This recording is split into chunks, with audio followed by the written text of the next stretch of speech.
Uploading Nerdigans, this is the one and only Packer Girl 89. Today's Manga Nerdigan live reaction video is going to be for Tokyo Revengers chapter 228.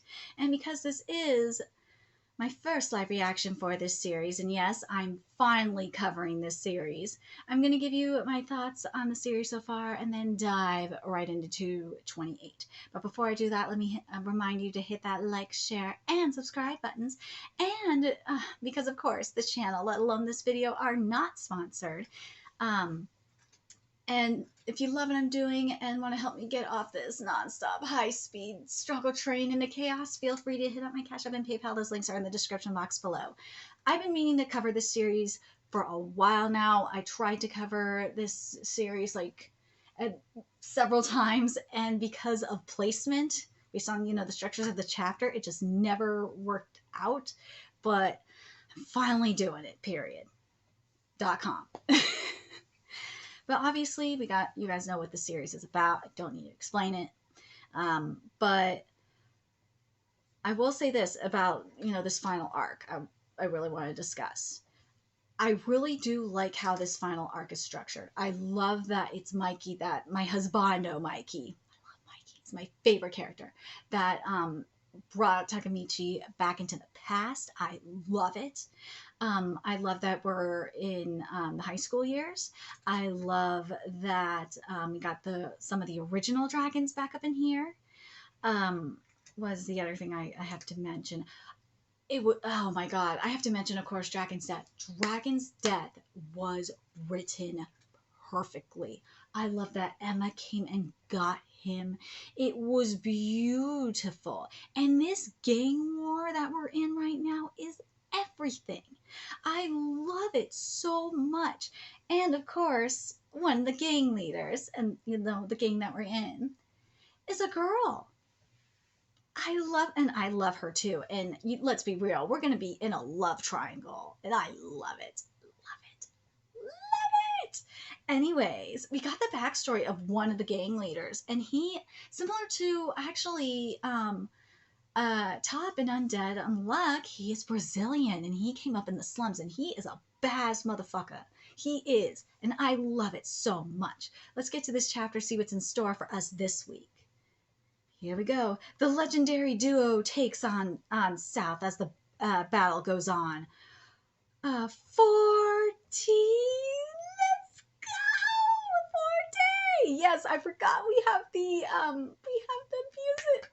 music terms too. I forgot about that. That makes my life so much.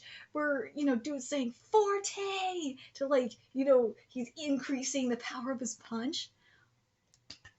Makes my fucking life, you have no idea, because if you follow me long enough, you guys know that I was a clarinet player for, let's see, at least a decade. So over a decade.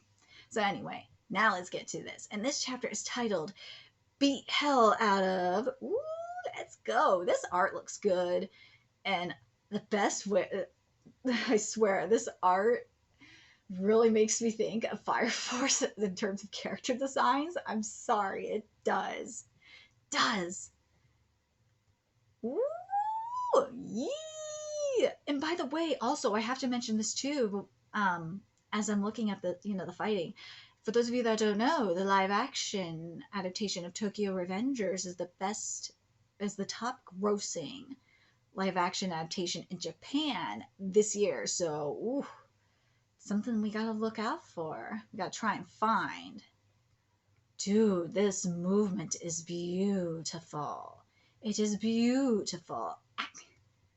Motherfucker's getting his ass whooped. He's so fast. How is he attacking while I'm in air? Is he a bird? Yes, he is flying like a bird. Damn straight. Yeah, my cat knows it too. He is flying like a goddamn bird. He's flying like a butterfly and stinging like a bee. Dude, I think he's stinging like a hive of killer bees. Let's see. Ooh, we're getting a JoJo moment here. Oh, woo! What kind of power was that? South flew like 2 meters. That's insane. Waka with his insane ability, insane agility, and Benki with his Herculean strength. This is the power of first gen Black Dragon. Oh my god. This is the power of first generation Black Dragon duo. Damn straight. This is like the power of a Dragonite and a Mewtwo. Power of the first generation. Dude, I'm sorry. I gotta say Mew. Yeah, Kitty knows what I'm talking about. I'm saying Mew up in here because Mewtwo is a clone of Mew. Yeah. You see why I have Mew plushies up in here? Besides, Mew is cute. He's the most powerful Pokemon. And speaking of Pokemon, you, Californians, my fellow Californians, you know that Lugia came out to play. Damn straight Lugia came out to play. Nice one, Benki. Well, couldn't do it without your help. And by the way, Waka, according to the translation note, Waka here is referred. Here, Waka is referred to Idaten, a devoted Buddhist guardian, and Idaten was well known for his swift foot and agility. He's like a bird. Well, translation note says, I guess. So maybe he's more like a legendary bird, huh? Maybe he's like a Ho-Oh.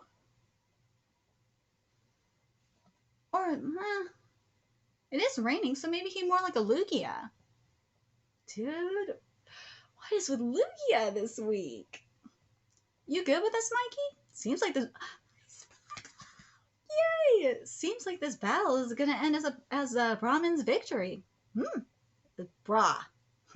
Brahmin's victory. Not to be confused with an actual bra. You think so? Huh? Oh my god. You think so? Huh? At the age of 12, I had a man who I refer to as my father. Oh yes, this motherfucker. He was beating mofos to death in the slums. I beat him to death with all the love I had for him. Gun wounds? At 14, a raid on my home took my mother's life in the crossfire. Ooh, the slums of Brazil are no joke. I struggle between life and death with these scars. Oh, but I can't stop this urge. Ugh, this urge. Ooh, the urge.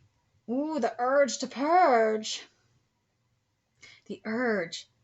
Dark impulses. Yes, the dark impulses. And oh God, I know what I'm calling this video. It's going to be the urge to purge. Yeah. And to think that I'd be beaten by the likes of you, ooh, it makes my violent urges get stronger. Ooh, these panels are fucking fierce and stronger and stronger and stronger. Cue Conway West. Just cue it. Or I'm sorry, cue ye. Cue yay! Dude. Oh, ooh, what are we doing here? Vivo!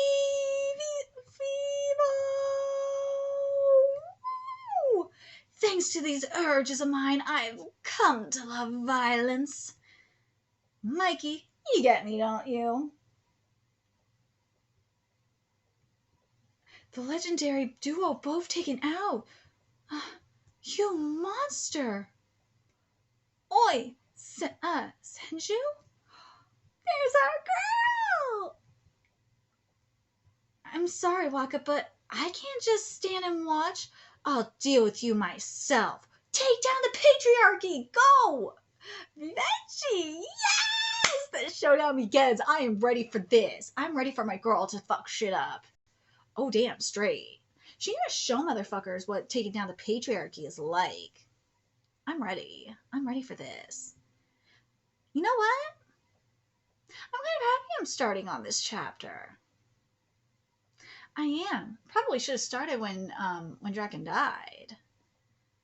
So I could have let some more emotion out and cried. I probably needed that. I totally needed that shit. But it's okay. It is what it is.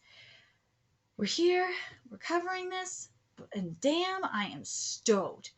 I love what we're getting here. I love these violent urges. These dark, violent urges. These black, oh God. These dark impulses. These black impulses. This is good shit. I live. This is fantastic. I love this manga. It's so good. And this is shit that, you know, because of course the timing of this is when we're getting all this new info about Grand Theft Auto. Speaking of gangsters, we're finding out because what's happening in culture right now, and this is why this manga is so important. In culture right now, you have these motherfuckers up in here trying to censor gang violence, and especially like with GTA. And let's be real, GTA has been censored for a minute. Like with San Andreas, I was working at GameStop at the time, so I remember. So I know this. They censored Grand Theft Auto San Andreas by getting rid of hot coffee, and the ones that had hot coffee were considered NC-17 versions, and we couldn't at GameStop at the time. We couldn't take them in, couldn't take trade-ins for them, and I know from what I understand from the fan base, and you guys can tell me if I'm wrong, um, is that what the GTA fans want? They just want an uncut version of San Andreas. They want that version back, not this stupid bullshit that you're doing. Rockstar's really gone downhill. They have. They are just. You can't do this.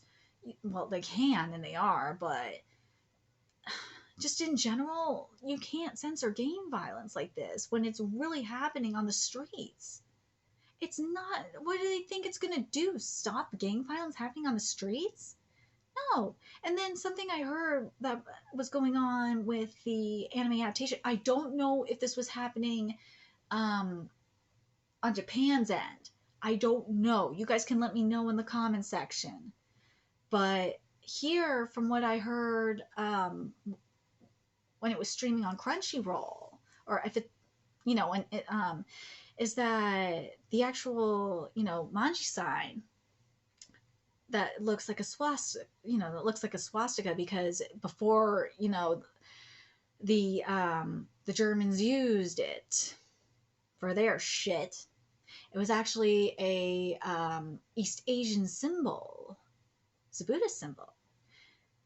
And I heard it was censored up in the Crunchyroll Crunchyroll versions. So I don't know if it was censored in Japan or not. I'd like to know. You can let me know in the comment section if it was. But this is getting really serious. And shit, my thumbnails have been getting taken down. I've noticed. Oh, I will do a video on it. Like I had, and you may have noticed it as well. I had a little bit of nip, a fully covered up Yumiko, just a little nip, taken down. YouTube is not having it. YouTube is censoring art. It's crazy. It is crazy with what's happening in terms of art. They think it's going to stop what's happening, and it's not. And I know I'm going on a tangent, but there's a point to this. It's because of why this manga is so important, especially in regards to dark impulses, because humans have a dark side to them. It is part of being human. You're not going to stop it. You could try all you want, but you can't. There's some things that are just you can't stop. You can't stop the dark side of human nature. You could try all you want. You could send him to a psych ward and shit and do all you can. But again, then you get to the debate of nature versus nurture, which is something you get with this. And that's another good point with this. Is a nature versus nurture situation with the dark impulses. Would this be a nature that he was born with it?